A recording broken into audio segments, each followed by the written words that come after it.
Oke guys, kita akan lanjutkan pembahasan mengenai corporate risk management. Nah, pada pertemuan sebelumnya kita sudah bahas tentang bagaimana five step process untuk mengidentifikasi atau melakukan risk management gitu ya. Kemudian kita terapkan risk management tersebut, like risk five step process ini sebetulnya memang kalau di perusahaan sekarang itu kita mengacunya ke ISO ya kebanyakan ya, ke ISO 31000/2018 ya. Ini untuk sebagai aturan dasar atau pedoman untuk melakukan risk management ya. Nah, dan ini 5 step proses ini kurang lebih sudah merupakan bagian dari si ISO 2018 meskipun tidak semua ya. ISO 2018 lebih banyak ya. Cuman pembahasannya bukan pada perkuliahan ini. Nanti ada perkuliahan tersendiri namanya mata kuliah manajemen resiko ya. Nah, sekarang bagaimana mengimplementasikan manajemen resiko tersebut ke dalam bentuk perusahaan emiten yang listing di Bursa Efek ya. Nah, ada banyak ya. Salah satunya adalah insurance ya. Jadi insurance, kemudian yang kedua adalah hedging. Nah, hedging ini ada 3 ya. Ada yang forward contract, kemudian ada yang future contract ya. Kemudian ada yang options ya, seperti itu. Nah, kemudian yang keempat juga ada yang swaps gitu ya. Nah, sekarang pada pembahasan sebelumnya kita sudah tahu apa perbedaan dari insurance, baik itu insurance ya, kemudian juga forward contract gitu ya, forward. Nah, kemudian yang ketiga adalah future ya. Yang keempat adalah apa? Yang keempat adalah options ya. Nah, yang kelima adalah apa? Yang kelima adalah si swap ya. Swap ini tuker gitu ya, menukar kan namanya juga aset swap ya. Nah, kalau insurance ini termasuk ke dalam jenis mitigasi jenis tindak lanjut resiko yang namanya adalah transfer resiko. Gitu ya. Jadi resiko itu ditransfer ke kemana? Ke perusahaan asuransi. Sedangkan kalau forward future options ini juga merupakan bentuk mitigasi. Nah, jadi kalau bentuk tindak lanjut resiko itu ada banyak, ada satu transfer, kedua mitigasi, ketiga, nah ini yang umum dulu ya, terima atau accept gitu ya. Nah, kalau diterima berarti mau rugi ya udah nggak apa-apa gitu ya. Jadi ikhlas ini ya kalau kita menerima resiko tersebut ya. Nah, oke. Nah, sekarang ini bentuk-bentuknya. Jadi kalau insurance itu transfer, forward, future options itu merupakan bentuk mitigasi. Nah, kalau mitigasi gimana?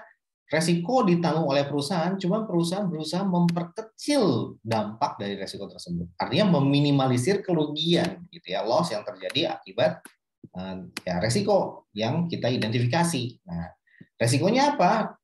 Kalau di perusahaan biasanya kebanyakannya resiko kenaikan harga ya. Harga apa? Harga beli dari si inventory ya.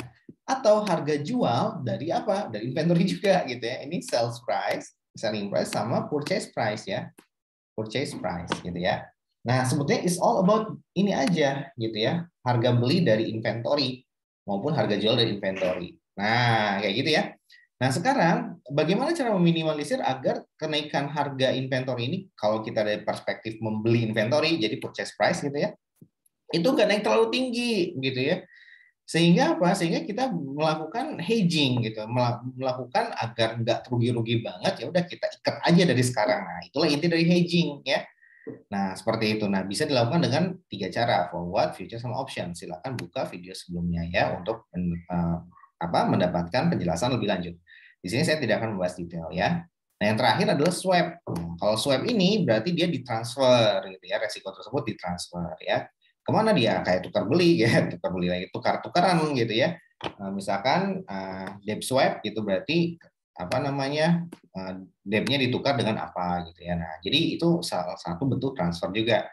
Nah, ini ya swap ya. Jadi swap contract itu jadi mentradingkan atau menukarkan one set of payment for another gitu ya. Jadi satu set instrumen keuangan menjadi instrumen keuangan yang lainnya. Nah, contohnya ada 3.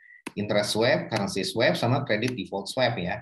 Kalau interest swap berarti ditukerin apa nih? Yang dipertukarkan adalah si apa namanya tuh ini adalah loan ya, bukan loan. Jadi yang dipertukarkan loan bisa juga sih, bisa loan. Kalau kalian tahu yang namanya oper kredit bisa ya itu loan.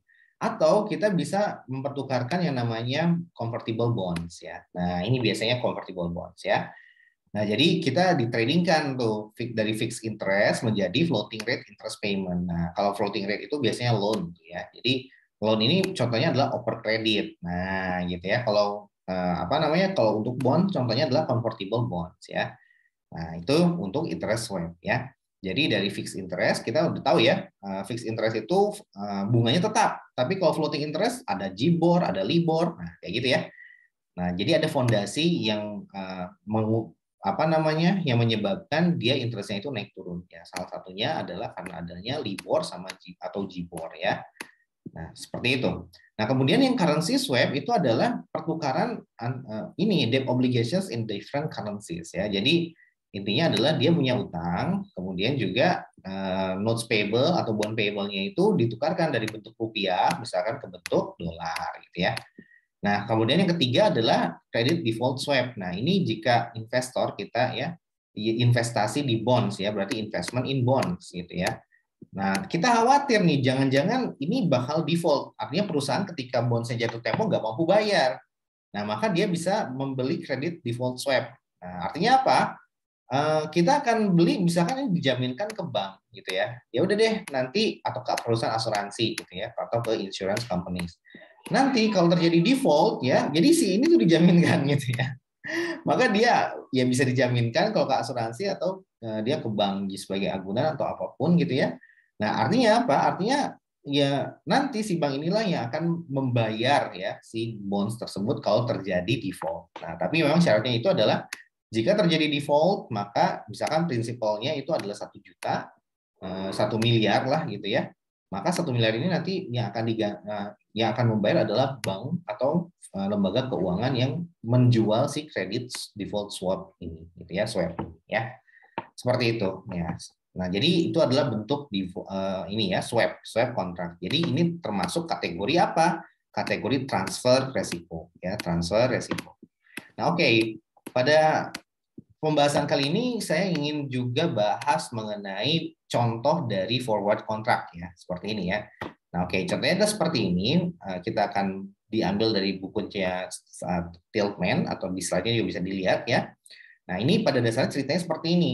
Jadi pada dasarnya ada perusahaan yang namanya progresif ya, namanya progresif. Nah, di sini might earn if it choose hedge only 80% dari its anticipated 1 juta barel crude oil under condition just described. Jadi, pada dasarnya di sini ada suatu perusahaan migas gitu ya, suatu perusahaan migas namanya Progressive. Nah, dia bisnisnya itu adalah mungkin jualan bensin misalkan ya, memproduksi refining ya, refining oil gitu ya, refining oil. Jadi refining oil itu direfinasi ya, si minyaknya itu dari minyak mentah agar bisa dijadikan bensin itu harus melalui tahap refinasi atau refining ya. Sehingga ini nanti menjadi Pertamax, Pertalite gitu ya. Dan sebagainya ya. Nah, itu harus melalui penyulingan ya atau refinasi ya. Seperti garam gitu direfinasi. Tapi kalau minyak juga sama direfinasi atau istilah kerennya adalah penyulingan ya. Nah, dari situ barulah nanti bisa kita jual produk Pertamax dan kawan-kawan. Nah, untuk bisa menjual produk Pertamax dan kawan-kawan, maka dia perlu input. Ya, inputnya itu apa? Bahan bakunya adalah crude oil atau minyak mentah. Ya, minyak mentah itu berarti langsung dari kilang, ya, dimasukin ke penyulingan kilang minyak, gitu. Langsung dari tempat rignya untuk ngebor minyak, gitu ya, langsung masuk ke kilang ya. Nah, kan kalian sering dengar istilah kilang minyak ya. Nah, kilang inilah tempat kita melakukan refinasi atau penyulingan dari si crude oil agar bisa menjadi Pertamax ya. Nah, seperti itu. Nah, dari sini berarti dia akan membeli crude oil ini. Masalahnya harga minyak mentah itu fluktuasi banget gitu ya. Nah, dan itu akan menyebabkan naik turun dari harga Pertamax tadi ya, seperti itu. Nah, oleh karena itu dia melakukan hedging ya, melakukan hedging berupa forward contract, diikat gitu ya, diikat harganya di tingkat harga berapa 130 per barel ya. Sehingga dengan dengan adanya forward contract ini, maka harga di masa yang akan datang akan terikat pada level 130 dolar per barel ya. Nah, ingat ini adalah forward contract ya. Nah, kita lihat lagi forward contract itu apa sih? Nah, forward contract itu adalah Nah, ini dia ya. Pertama ada dua ya. Jadi forward contract itu untuk perjanjian untuk membeli crude oil pada di masa yang akan datang ya. Jadi kita setting misalkan 6 bulan yang akan datang kita akan beli gitu ya. Pada tingkat harga sekarang, current price ya. Nah, kalau posisi kita sebagai pembeli dari crude oil tersebut, maka kita akan mendapatkan perjanjian long forward contract. Ya, seperti itu. Tapi kalau kita sebagai penjual dari crude oil tersebut, maka kita akan mendapatkan short forward contract ya. Nah, dari sini berbeda karakteristiknya. Kalau dia long forward contract, artinya kalau harganya misalnya di 130 ya. Nah, di sini nih 130. Nah, apabila harganya itu di atas 130, maka itu yang diinginkan ya. Sehingga apa? Dengan adanya forward ini kita akan gain gitu. Kita akan untung ya, uang harga pasarnya lebih tinggi. Tetapi kalau dia ini lebih di atas. Kalau dia di bawah 130 maka dia akan mengalami loss. Nah, kenapa? Karena dia akan beli dengan harga yang lebih mahal. Ya, seperti itu. Nah, contoh yang ada di Tiltman ini adalah contoh apa? Contoh ketika forward contract dan kita akan melihat meskipun hanya 80% saja gitu ya. Dan kita akan lihat dengan berbagai macam harga beli dari si crude oil ini dari mulai 110 kita ketik tengahnya adalah 130 ya. Ini kan berarti lebih kecil, yang ini lebih besar gitu ya. Nah, bagaimana dampaknya terhadap laporan keuangan atau profit atau income statement dari si progresif ya, PT Progresif tersebut ya. Nah, bisa kita lihat nanti ini yang kita bandingkan ya, ini sama ini ya. Oke, nah sekarang kita akan beralih ke Excel biar lebih mudah penjelasannya. Nah, artinya apa? Artinya pada dasarnya price ini adalah harga belinya ya. Nah, misalkan gitu ya, misalkan kita akan mendapatkan total revenue sebesar 165 juta ya. Nah, kemudian kita hitung total cost of oil-nya berapa gitu ya. Ini berarti dari jualan Pertamax misalkan ya, Pertamax ya. Ya, kemudian nah cost of oil-nya berapa? Total cost of oil-nya berarti saudara-saudara semua, teman-teman semua, kita harus perhatikan bahwasanya tinggal dikalikan saja 1 juta dikali dengan 110 ya. Nah, inilah yang menjadi COGS gitu ya.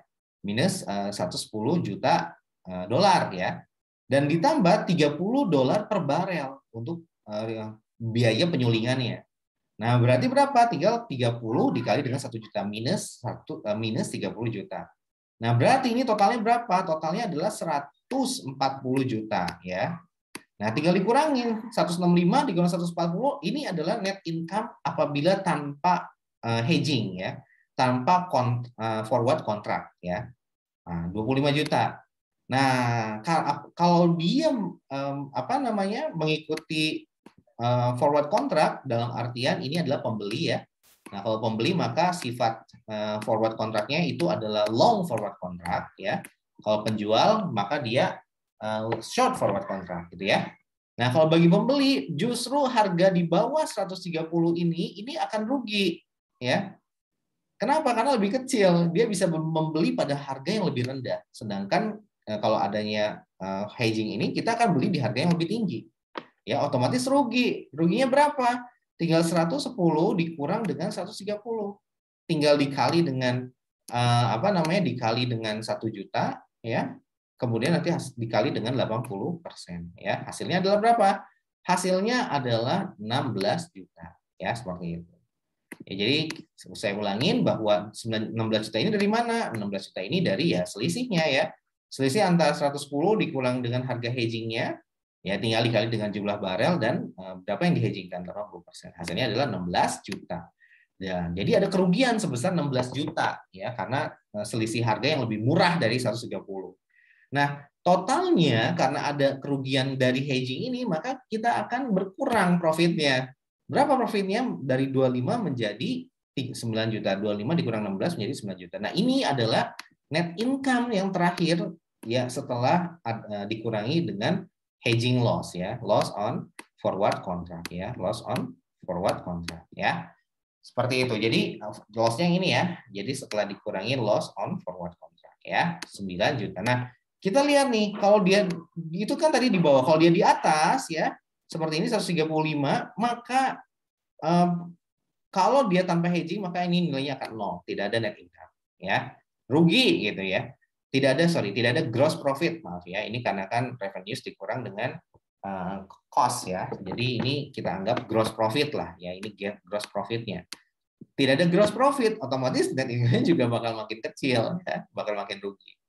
Nah, justru dengan harga yang di atas 135 per barel, maka dia akan lebih $5 per barel, ya kan? Nah, $5 ini kita akan untung. Kenapa untung? Karena kita akan membeli pada tingkat yang lebih murah dari harga pasar. Harga pasarnya kan 135, kita beli cuma 130, coy. Akhirnya apa? Akhirnya dapatlah keuntungan 4 juta. Nah, maka tinggal di ini aja ya, maka annual profitnya menjadi 4 juta. Gitu ya, tinggal ditambahin 4 tambah 0 tambah 4 ya. Ini juga sama, 25 dikurang dengan ditambah dengan minus 16 gitu ya. Nah, kalau di Excel-nya seperti itu. Jadi ini disam aja. Tuh, di atas juga disam aja ya.